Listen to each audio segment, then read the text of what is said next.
from the shooting a couple of days ago continues, as well it should. And again, it's this circular argument that has become highly irritating to everybody involved, in which people on the left scream, do something. People on the right say, well, what would you have us do? And then people on the left say, well, if you're even asking that question, it means you don't want to do something. That seems like the cycle of logic that is applied here.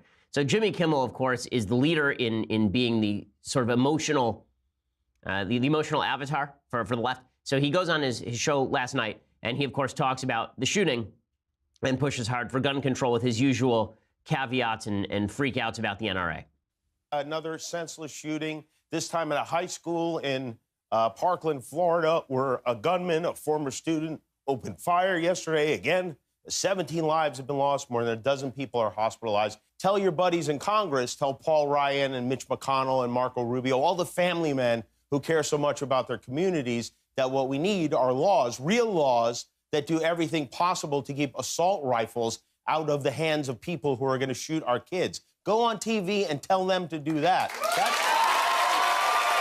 I'm going to tell you something.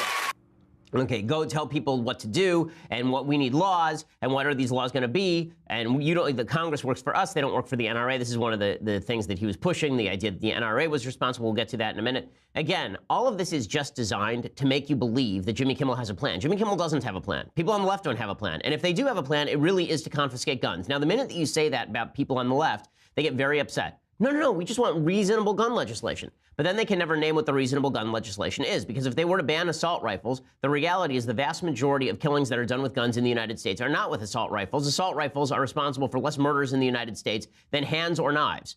When people on the left say, well, what if we would just do better background checks? We have full background checks in the state of California, and that has not stopped the Isla Vista shooting. It did not stop the San Bernardino shooting. Again, the problem with these targeted gun laws is that what people on the left really want, if they were honest about it, they would say this. Piers Morgan, when I was on with him in 2013, he refused to say it, but then he finally came out and he was honest about it. What they really want is a UK-style government seizure of vast amounts of guns. That is not going to happen in the United States. They tried it in Australia. They tried a gun buyback program. Only 1/3 of all the guns were turned in Australia. They still have a murder rate in Australia with guns. They still have gun buybacks. It is illegal to own a gun in Australia, and yet people still own guns. 2/3 of the people who owned it before still own it. In the United States, if you were to grandfather in all of the guns that still are there are 300 million guns in the United States. So that would not actually solve the problem you're talking about, because a lot of the guns that are in hands of people who are going to commit school shootings in the future are already in those hands. Right? So you'd actually have to go around confiscating guns. Good luck trying to take guns away from 42% of the American public who say, 42% of households say that there's a gun in the house, right? There's a gun in my house. Right? The government would have to come to my house and take it from me. I'm not going to offer it back in a government buyback, and neither is anybody else who owns a gun. Those programs are wildly unsuccessful. So what the left really is talking about is full-scale gun confiscation. So along those, and you see that, right? At the school vigil, there's a vigil at the school, and this chant broke out, "No more guns." Now, I don't know what that's supposed to mean, no more guns. Right? You're going to take away the ones that people already have. You're going to take away from law-abiding citizens.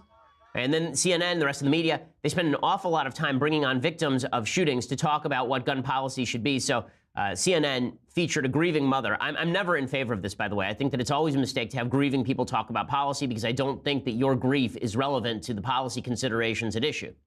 You do not have added legitimacy. It's a form of emotional identity politics. You do not have added legitimacy on a topic because as a blank, right? This is what Steven Pinker suggests as identity politics, as a white man, as a black woman, as a grieving mother. Right? As soon as you say that a grieving mother has more moral legitimacy to speak on gun control than somebody who's studied the issue all their life, then you are throwing away reason in favor of emotion. In any case, here's this mother, and obviously you have nothing but sympathy for the mom, and that's why CNN is putting her on the air. President Trump, you say, what can you do? You can stop the guns from getting into these children's hands. Put metal detectors at every entrance to the schools. What can you do? You can do a lot. This is not fair to our families, that our children go to school and have to get killed.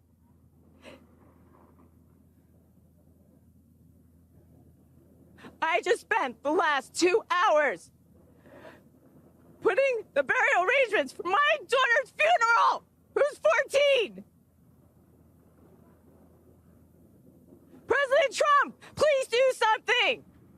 Yeah, obviously, it's horrifying to watch. I mean, it's just terrible to watch this grieving mother. But when she's screaming at Trump to do something, the question is what Trump is supposed to do. The president of the United States doesn't have unilateral authority to seize guns in the United States. The president of the United States does not have unilateral authority to put even metal detectors, which is, by the way, a proposal I agree with on school grounds. I think that security should be upped at all schools. As I said yesterday, having armed guards at every school is not I fail to understand why this is even remotely controversial.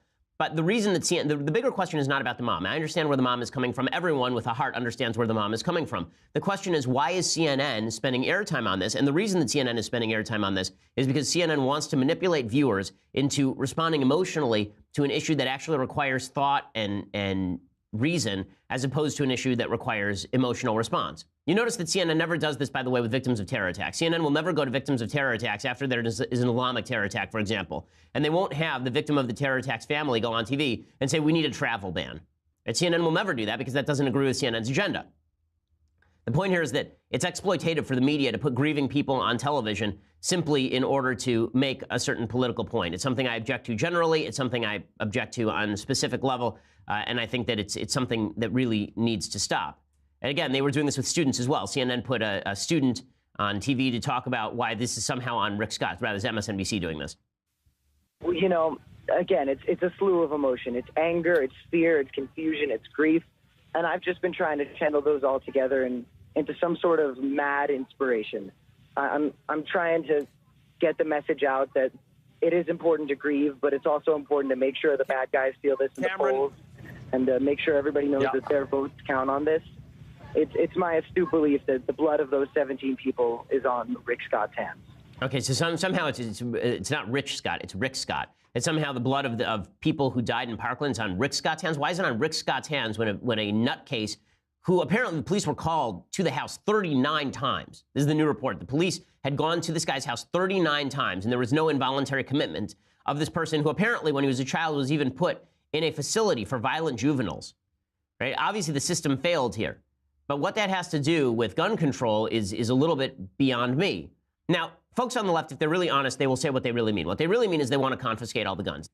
And there are some folks today who are being a little bit more honest about what it would take to really get to the gun-free utopia they want. And that, of course, is repeal of the Second Amendment. So Barry Weiss, a reporter, a staff writer over at the New York Times, who was ripped earlier this week, we talked about her, she was ripped earlier this week for being supposedly too conservative, for saying that immigrants get the job done after she tweeted that about the daughter of immigrants rather than immigrants themselves, and she was ripped up and down by members of the New York Times staff.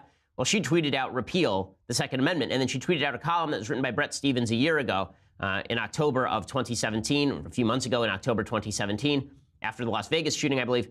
And that column was titled Repeal the Second Amendment. So let's go through that column because it's about as good an argument as you will hear for repealing the Second Amendment, and it is not a very good argument at that. So Bret Stephens starts off that column by deriding what he calls the conservative fetish for the Second Amendment. So why exactly would conservatives support a private right to own weapons for the protection of life and liberty? After all, Stephens says, quote, from a law and order standpoint, more guns mean more murder. Now, this actually is not true. Okay, more guns in certain places mean more murder. More guns in Vermont do not mean more murder. More guns in rural Texas do not necessarily mean more murder. Stephens cites a study in the American Journal of Public Health from 2013 to show that, quote, states with higher rates of gun ownership had disproportionately large numbers of deaths from firearm-related homicides.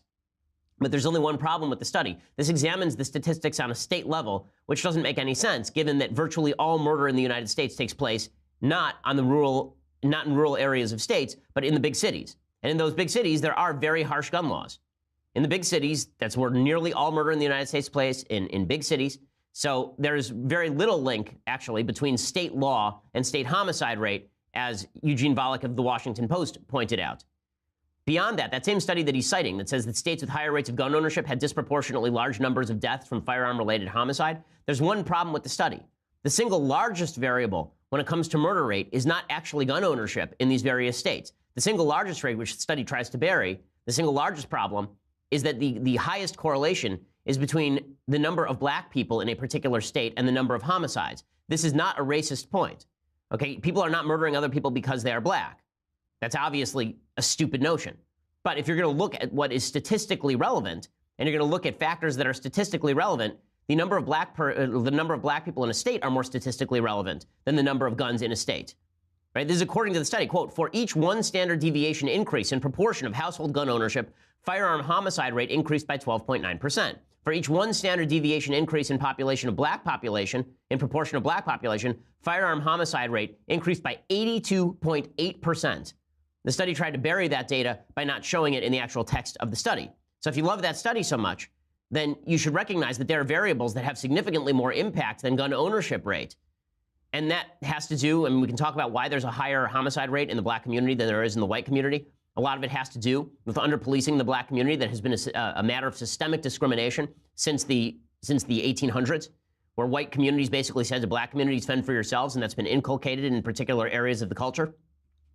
But that's not the point. The point that I'm making is that if you are going to suggest that gun ownership is highly correlative with gun death, then you have to look at other factors that are highly correlative with gun death and see that these statistics are not nearly as significant as you think they are. Stevens continues by stating, quote, from a personal safety standpoint, more guns means less safety. He then cites the fact that more people are killed every year in accidental firearm death than in self-defense shooting situations.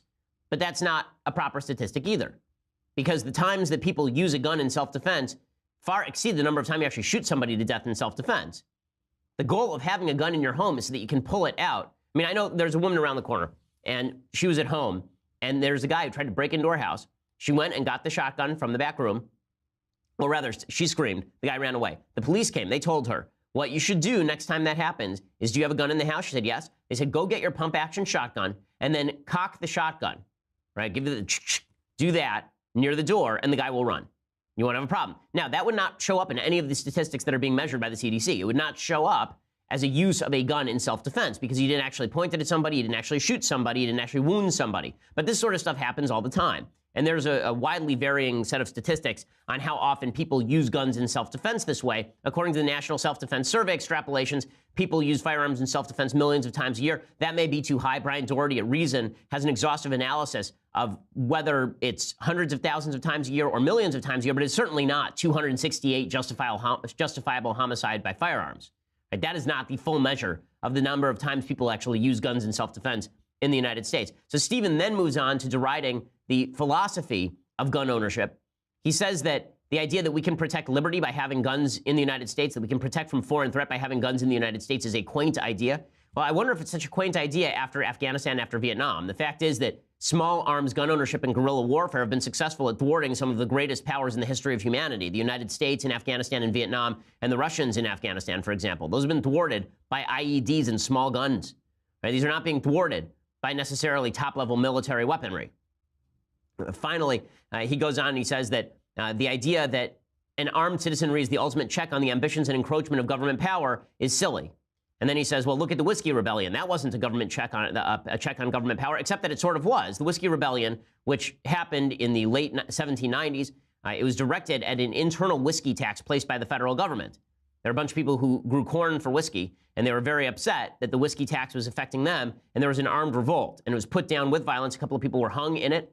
And so he says, well, that showed that there was a failure of armed insurrection, except for the fact, of course, that President John Adams may have lost the presidency in 1800 based on that, and that President Thomas Jefferson then immediately went about revoking the whiskey tax. So it obviously had a pretty significant political impact. In fact, you can even look at today. Right? There's a big hubbub over Cliven Bundy. You remember this. There was nearly an armed standoff with the federal government over Cliven Bundy's territory, where Cliven Bundy wanted to feed his cattle on land that he historically grazed cattle on, and the Environmental Protection Association, the EPA agency, rather, they came in and they said that this was terrible, that he couldn't be grazing his cattle on this area, and they tried to fine him, then they tried to seize his farm.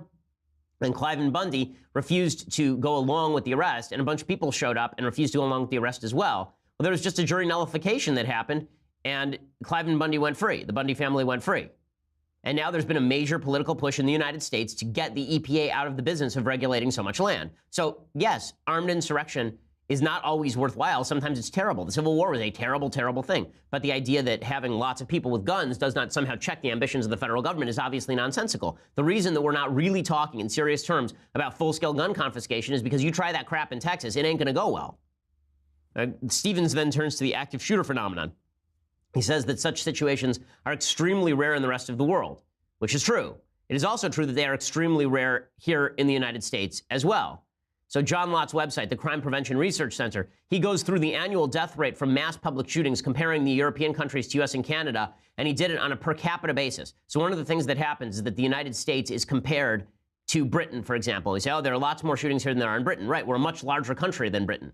When you actually look at the death rate per million people from mass public shootings from 2009 through 2015, according to the Crime Prevention Research Center, the #1 country was Norway because they had that horrible Andres Breivik shooting. And then it's Serbia, France, Macedonia, Albania, Slovakia, Switzerland, Finland, Belgium, Czech Republic, and then the United States. How about frequency? Right, forget about the number of dead. How about frequency of mass public shootings?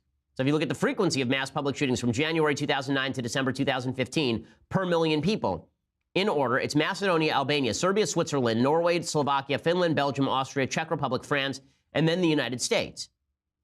The average incident rate for 28 EU countries is 0.0602 with a 95% confidence interval of 0.0257 to 0.09477. The U.S. rate is 0.078 higher than the EU rate, but the U.S. and average for EU countries are not statistically different.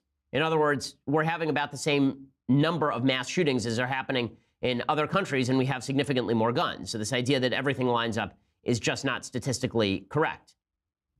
Again, the case for full-scale gun confiscation is particularly weak, especially in a country where you have, as I say, some 300 million guns and 100 million gun owners. Finally, he says that leftists are losing the gun control debate when they lie about the facts, which is true, and that they should stop talking about quote-unquote common-sense gun control and they should just repeal the Second Amendment. He says gun ownership shouldn't be outlawed. It doesn't need a blanket constitutional protection either. Right? It never occurs to Stevens that the fundamental argument in favor of owning a gun is protection of life, which is the fundamental right that you have in a state of nature, according to both the Founding Fathers and John Locke, and that the reason you have a gun is to protect your own life and protect your own liberty. And a state powerful enough to confiscate weaponry on a grand scale is a state powerful enough to end your rights as well. Other rights, not just your First Amendment rights. And Stevens finishes by saying, the true foundation of American exceptionalism should be our capacity for moral and constitutional renewal, not our instinct for self-destruction. But that's not true at all. The true foundation of American exceptionalism is the idea that we built a system on unchanging human nature. Human nature has not changed. And the idea of handing a complete monopoly on gun ownership over to the federal government is a scary one, or should be a scary one, to